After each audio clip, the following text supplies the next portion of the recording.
28 জুলাইত দিছপুৰ কপাব টিউটৰসকলে পিছে ভুল নুবুজিব টিউটৰ মানে তেওঁলোক টিউচন মাষ্টৰ নহয় প্ৰাথমিক বিদ্যালয়ৰ পৰা উচ্চতৰ মাধ্যমিক বিদ্যালয়ৰ শিক্ষক তেওঁলোক কিন্তু কিয় চৰকাৰৰ বিৰুদ্ধে আন্দোলন ঘোষণা কৰিলে টিউটৰসকলে চৰকাৰে কয় ৰাজ্যত এতিয়া আন্দোলন নাই আন্দোলন বৰ্জিত পৰিৱেশ ৰাজ্যত পিছে চৰকাৰৰ বিৰুদ্ধে এলানি আন্দোলনত কাৰ্যসূচী ঘোষণা কৰি গৈছে বিভিন্ন দল সংগঠনে এবাৰ মুখ্যমন্ত্ৰী হিমন্ত বিশ্ব শৰ্মাক হুংকাৰ দিছে ৰাজ্যৰ টিউটৰসকলে পিছে এওঁলোকক টিউচন মাষ্টৰ বুলি ভাবি ভুল নকৰিব বিদ্যালয়সমূহৰ আন শিক্ষকৰ দৰে তেওঁলোকো শিক্ষকৰ সমানে স্কুলত উপস্থিত থাকি সমানে পাঠদান দিয়া তেওঁলোকৰ কাম পিছে মুখ্যমন্ত্ৰীৰ কৃপাত তেওঁলোক হৈ পৰিল শিক্ষকৰ পৰা টিউটৰ ফলত সমান কামৰ বাবে তেওঁলোকে লাভ কৰি আছে বৈষম্যমূলক মজুৰি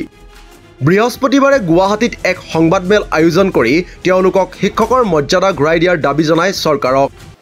আমি টিউটৰৰ পৰা টিচাৰ হ'ব লাগে সমকামৰ সমমৰ্যাদাটো আমি পাব লাগে পোৱা নাই আমি শিক্ষক মানুহ হৈ আমি মানৱ সম্পদ গঢ়ি আছোঁ এতিয়াও আমি শিক্ষকতা কাম কৰি আছোঁ কিন্তু আমাক দৰমহা দিয়া নাই আমাক মজুৰি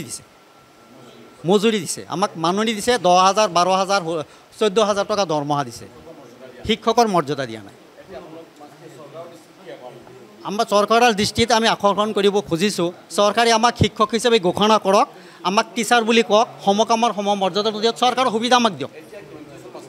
এতিয়া টিউটৰ বুলি কয় আমাক টিউটৰ কোনো শব্দটো ভাৰতবৰ্ষত আমি পোৱা নাই ক'তো টিউটৰ মানে আমি বুজোঁ যে যিসকলে টিউচন কৰে ঘৰে ঘৰে টিউচন মাষ্টৰ কিন্তু আমিতো টিউচন মাষ্টৰ নহয় আমি শিক্ষক আমি স্কুলত শিক্ষাদান দি আছোঁ MBBS ডক্টৰ ইঞ্জিনিয়াৰ এইবিলাক বনাই আছোঁ মানৱ সম্পদ গঢ়ি আছোঁ ৰাজ্যত বৰ্তমান আছে প্ৰায় 11,000 টিউটৰ মুখ্যমন্ত্ৰী আৰু শিক্ষামন্ত্ৰীৰ বিৰুদ্ধে প্ৰতিশ্ৰুতি পালন নকৰাৰ অভিযোগ টিউটৰসকলৰ ফলত 28 জুলাইত বৃহৎ আন্দোলনৰ কাৰ্যসূচী ঘোষণা কৰিছে টিউটৰসকলে 28 জুলাইত তেওঁলোকে কৰিব দিছপুৰ ঘেৰাও আমিতো আন্দোলন কৰিম আমাৰ কথা থাকিল যে আমি আগৰ পৰাই আমি কৈ আহিছোঁ যে আমি আন্দোলন কৰিম আমি প্ৰেছ মিটত বহোঁ আমি আগৰ পৰাই কাৰ্যসূচী ঘোষণা কৰোঁ যোৱা 11 তাৰিখতো আমাৰ হৈছে আন্দোলন আমাৰ মুখ্যমন্ত্ৰী মহোদয়ে যিখিনি কথা কৈছে সেইখিনি কথাত আমি সন্তুষ্ট নহয় গতিকে আকৌ আমি প্ৰেছ মিট দিছোঁ প্ৰেছ মিটৰ জৰিয়তে আপোনালোকৰ জৰিয়তে আমি ঘোষণা কৰিলোঁ যে আমাৰ কাৰ্যসূচী মাজে মাজে চলি থাকিব কিন্তু আমি